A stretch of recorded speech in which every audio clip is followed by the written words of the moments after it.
Hey guys, Infidel 1258 here. Today I want to get into a question from my audience. This is around like a beginner question, but I think it's deeply important because it speaks to the longevity of Splinterlands. And the question has to do with, where does Splinterlands get its money from? Also, how can they afford to pay new players to play this game? And lastly, is this model sustainable, or is it all going to collapse when and if new players stop coming in? So that's kind of the question and the topic, and I think it's deeply important as we look to try and invite new players into Splinterlands. These are questions that are on probably many people's minds, especially as they come to find the game and they're like, what? Like, how are they giving out? In fact, some of my in real life friends will ask me, like, what do you mean they pay you to play the game? Like, what did you get cryptocurrency? Well, where do they get that from? So let's talk about it today. And before we go any further, my name is Dwayne Cunningham. I go by Infidel 1258, and you can just call me 12. We cover Splinterlands on this channel all day, every day, because it's changed my life, and I think it can change yours. And so I feel strongly that Splinterlands is fun and has a future, but today's topic is going to be important for others to get their mind around whether the finances of it make sense too. So let's get into that. So Lux dropped this comment. Lux, very good, I'm going to say. He says, hello. I hope you will answer this one. Been searching everywhere for an answer. I'm interested in a detailed answer on how does Splinterlands make money? That's like question number one. And then we're going to keep reading though. Is all the SPS they give in chests printed, or do they back it with something? That's almost two separate questions, but we gotta take it one at a time here.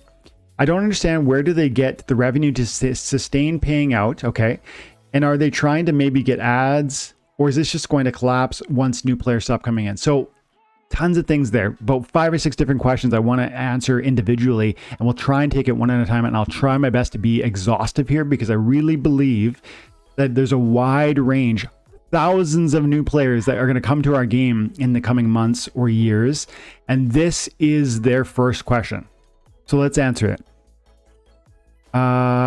Okay. How does Splinterlands make money? First of all, Splinterlands is a company that creates art for this in-game. They create collectible cards that are non-fungible tokens. They are NFTs, right? Each of the cards in this game is a collectible card. It's a non-fungible token.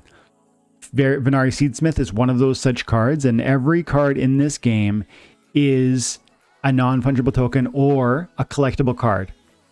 And the card comes from, in some cases, this is a Chaos Legion card. Hardy Stonefish comes from Chaos Legion packs. The only way to get a Hardy Stonefish card is by buying Chaos Legion packs. Any of these cards that are Chaos Legion, I just now clicked on the Chaos Legion filter. So every card on the screen is from the Chaos Legion set. To get these cards, you have to buy Chaos Legion packs. So where do you get Chaos Legion packs? The only place initially to get Chaos Legion packs is to buy them from Splinterlands. They're the ones who made them. They printed 15 million of these packs, or rather, they agreed to make 15 million packs. They have so far printed 909,680 have been sold into existence. Now, the remaining 5 million and change packs that will be printed are yet to be sold and therefore don't yet exist. But do you see that every one of those has been sold for $4 per pack? As you can see there, Chaos Legion pack, $4 per pack, payment and credits. And that value is money that goes directly to Splinterlands. And they can do this once every 2 years-ish, once every year or two. It depends on how fast they sell that they would then make the next set. But about 2 years ago, we had Untamed.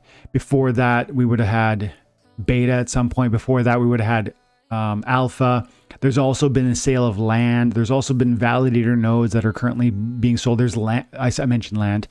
And so all of those assets are things that they literally print out of thin air. And you might say, well, then why do they have value? And that's got to be a separate conversation. But first, so why do they have value? Let's put that off to the side for now.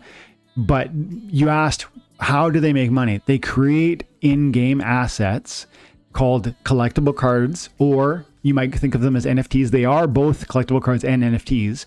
and then they sell them to a community of people who are interested in buying them for a set amount of money, in this case $4.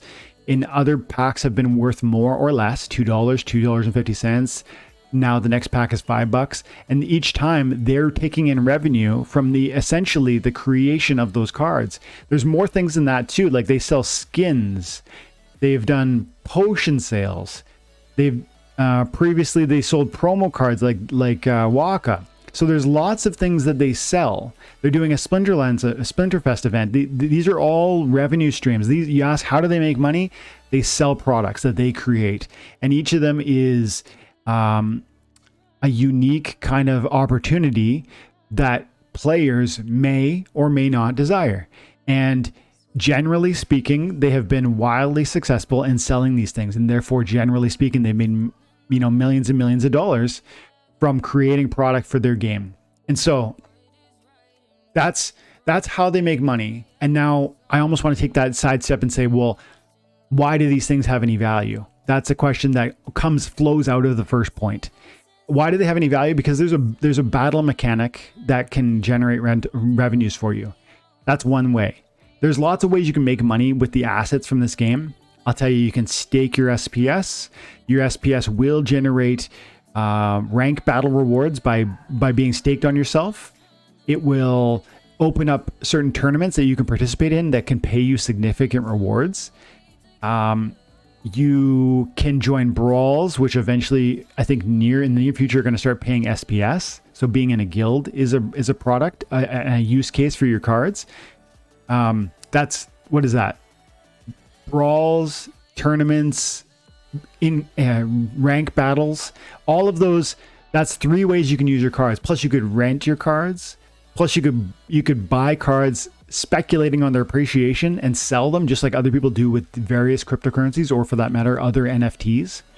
And so there's a ton of ways you can generate revenue using the Splinterlands assets that they create and sell to you. So why do they have value? Because they are in many cases, pieces of artwork that people like to have. I think many of these are quite cool looking. And second of all, they have utility that generate ongoing income from either use or delegation. Delegation is just a fancy word for share. Like I can send it to you for a limited time and you send me a currency in payment of that, borrow, that renting. So that's why they have value, because they have utility. That utility is a means to generate profit for you, the owner. And so that's the first part of the question, I think. How do they make money? They sell product, they sell artwork, they sell NFTs, they sell, in-game assets that you might want and that I might want. And why do those have value? Because they have utility that generate profit for you, the owner. Not to mention they have future price appreciation potential. Okay, so now let's carry on. Is all the SPS they give in chests printed, or do they have to back it up with something? Okay, so do they back up their assets is like one question. I need to go here first though. The SPS they give in chests, do they print it? Yeah, they just print it. They print all the SPS was, I think already, no, it wasn't all printed. They created a white paper on SPS. If you want to go read that, you can. There's a ton of detail there about how much was sold beforehand, how much is being printed for brawls, how much is being printed for in-game battles, and so on, staking, etc. But they print it. It's just like any other cryptocurrency. You might not know this, but Bitcoin just was printed through a program, right? Like they said, X amount would be mined every 10 minutes until 21 million. That's just a program and a plan and a schedule, and that's what would happen. And same was happening with SPS. And so they just print it. And then dark energy crystals is the previous currency they used to give us for playing the game. And the same thing, they just print it. They had an algorithmic inflation plan, like a program that said, every day we want this much DAC to be printed into the game. It's going to go to the players who win battles. And so it's no skin off their back at all. It's literally free to them. It's literally nothing at all to them, but it's deeply valuable because you have this community of people, tens of thousands of people strong, that are interested in acquiring more of these resources because of their in-game utility. As I referred to a moment ago with the cards, the assets like SPS and dark energy crystals and validator nodes and titles and every other thing the game has ever made has generally been has been supported and built up by the developers to have utility for the user who likes the game. And so there already are tens of thousands of people that play the game. They like the game, they invest in the game. And in order to play the game and extract rewards from the game, they need to have things like SPS staked on their account. And so on my main account, my Infidel 1258 account, I have 26,000 staked SPS. That SPS allows me to win SPS every time I battle. Not only that, it allows me to enter certain tournament. These are tournament window. All of these are different tournaments. I can join them if I want. And this one's giving away $163 worth of SPS. This one's giving away $400 worth of SPS, $1,500 worth of SPS, and so on. Some of these are really big. And you can see that some of them are super inexpensive. The entry cost for this one is only 15 SPS. And for that, I could theoretically win 1,587 SPS if I was in the top 4 competitors. But as you note, I can't enter this one because I need to have staked 26,329 SPS.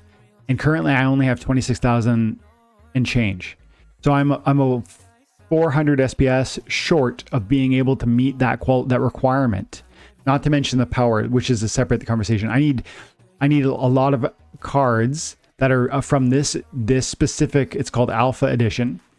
And I need SPS. So again, they create utility for me, the SPS holder. I get access to tournaments such as this where I could receive significant payouts for my trivial entrance fee. And how do they do the payouts for this? Same answer to the same question. This is payments in SPS, which they printed for free. And now they're giving out through these tournaments that are, so there's no financial, I guess, cost to them at all, but they create this tournament, and in so doing, they create a desire for users to hold SPS so that they can stake enough so that they can access the tournament. So you see how it costs them nothing to make it, and then they have a community of people who desire more of it, and then they create utility for the product, and so again that feeds into those who want it and those who chase after more of it. And so that's how that works. And then I think there was more to that specific topic. Let's see. Is all the SPS they give in chests printed?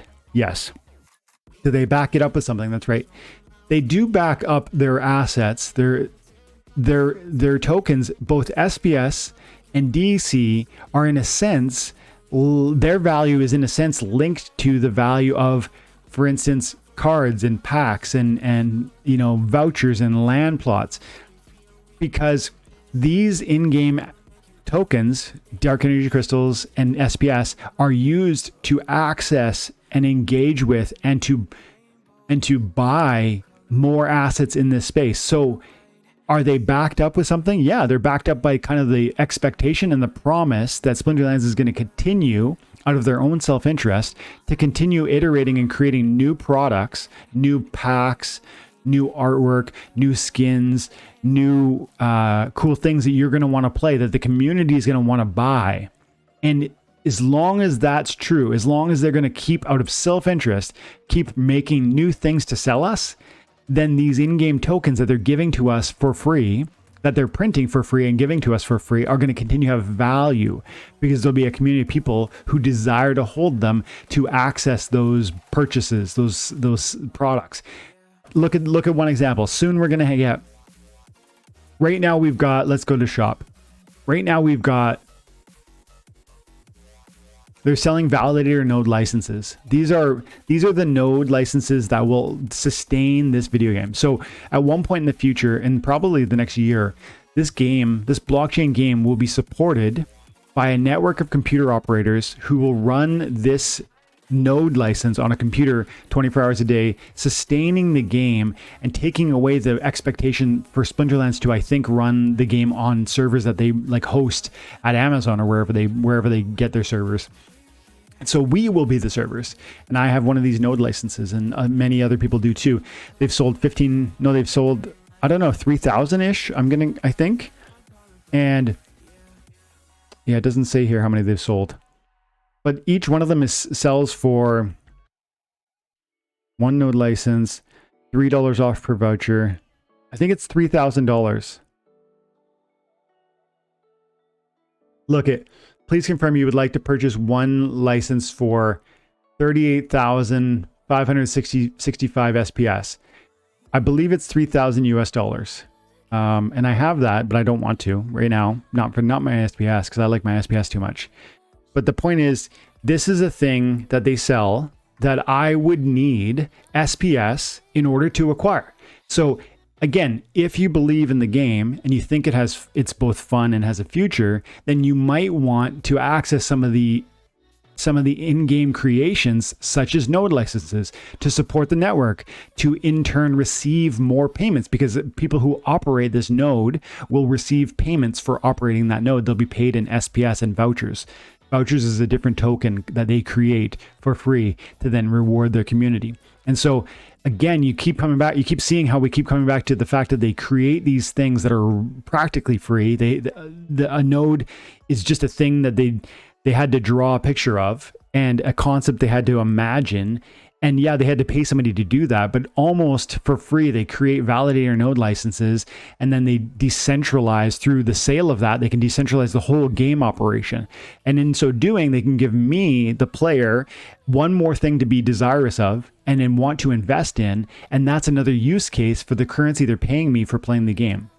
So everything kind of interconnects in a sense. It's like, we'll pay you SPS for free to play the game. But in order to get more of that, you need to buy more cards so that you really strive and kick butt and climb high, get better rewards. As a result, you're going to buy cards into the ecosystem. Once you start buying cards into the ecosystem, you recognize that there's opportunity for real earning potential for you, the player. And then you start to see like other things. Well, maybe land, maybe validator node licenses. And it starts to create a recognition in you of the variety of options to make money here while having fun. And that in and of itself causes our community to desire SPS and dark energy crystals, because validator node licenses that I just showed you are only going to be sold with SPS. Also, we looked recently at Rift Watchers, which is coming out in 2 days and 18 hours. This pack is a new pack of cards that will only be sold with SPS. And there's so many other things I could tell you about why people are desirous of SPS, but one more quick one is that SPS is the governance token for Splinterlands. What does that mean? The more of it that you have, the more weight you have, the more power of vote that you have on issues that come to the community. We have different proposals that come in here, and you can vote yay or nay on these different proposals. This one says reallocate SPS from team pool to power defense reward pool. So SPS from team pool. I think this is essentially, I haven't read this one yet, but I think it's essentially saying that we would take a certain amount of SPS that's sitting in quote on the team pool. I guess that's maybe, let's click on it. Splinterlands would like to propose reallocating 1 million SPS tokens per month from the pool that was initially reserved for the team to a new reward pool for the upcoming Splinterlands Tower Fest. These tokens would be distributed to players of the Splinterlands Tower Defense game as rewards until the supply is entirely distributed 65 months after the launch of SPS. So right there, they're offering to take some of what was their own payment, like the team is Splinterlands. They were going to get it almost as a salary, and now they're saying we're proposing. That's them proposing it, by the way. And they're saying, we'll give away that million instead for people who play the new tower defense game that's coming to this Splinterlands ecosystem. And so SPS ownership, the more you have of it, the more weighted vote you have in decisions like this. I approve of that, so I'm going to go ahead and vote yes.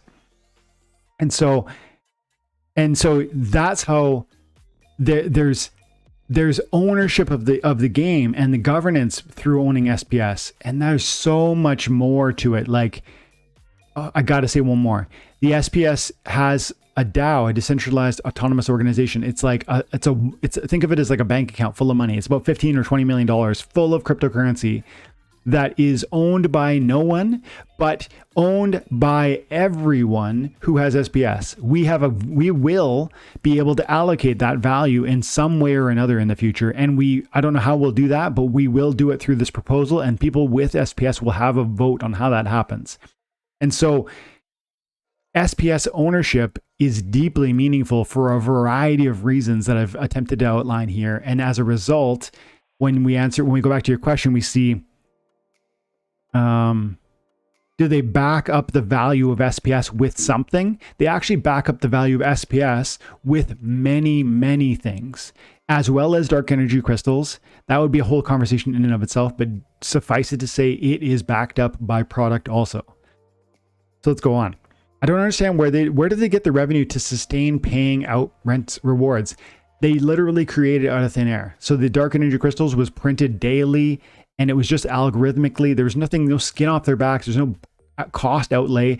Literally for dark energy crystals, the only sort of cost to Splinterlands would have been, the time energy for Agrod and Yaba, the two co-founders, to decide, well, what are we going to call this thing? Okay, dark energy crystals. Okay, how much of it we're going to have? That thought process, that creative process, would have been time out of their day, and that would have been some expense in a sense.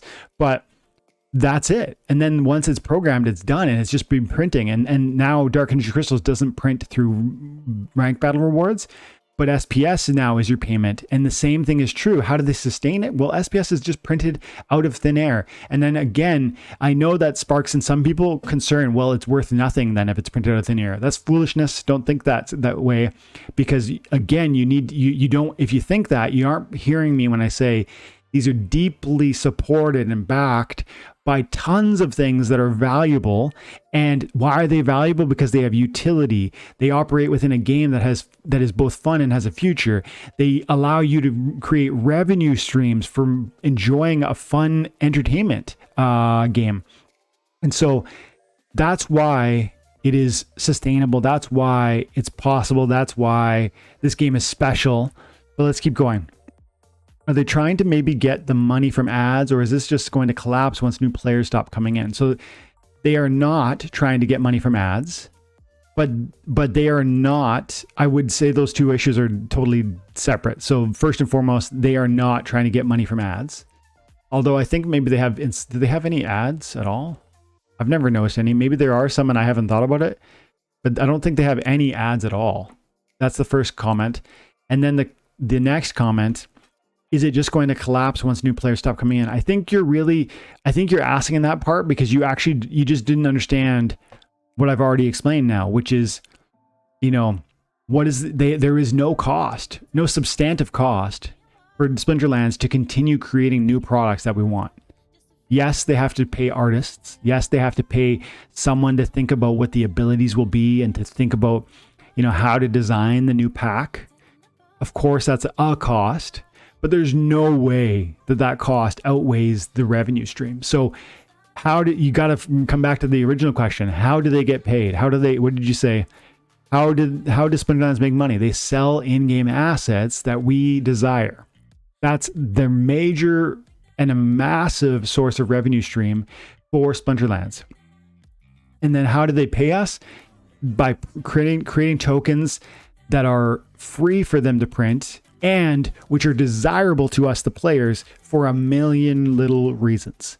And so it's not to answer this is where we'll end on your last question here. Is it just going to collapse once new players stop coming in? This is actually not a yes or a no question. This is deeply important. And so maybe it might take 5 minutes on this one, because you're kind of onto something. You're kind of right, and you're also kind of wrong. So how are you kind of right? If there was never any new players that came to Splinterlands, as you say, once new players stop coming in, the implication is that there will be a time when no new players will come.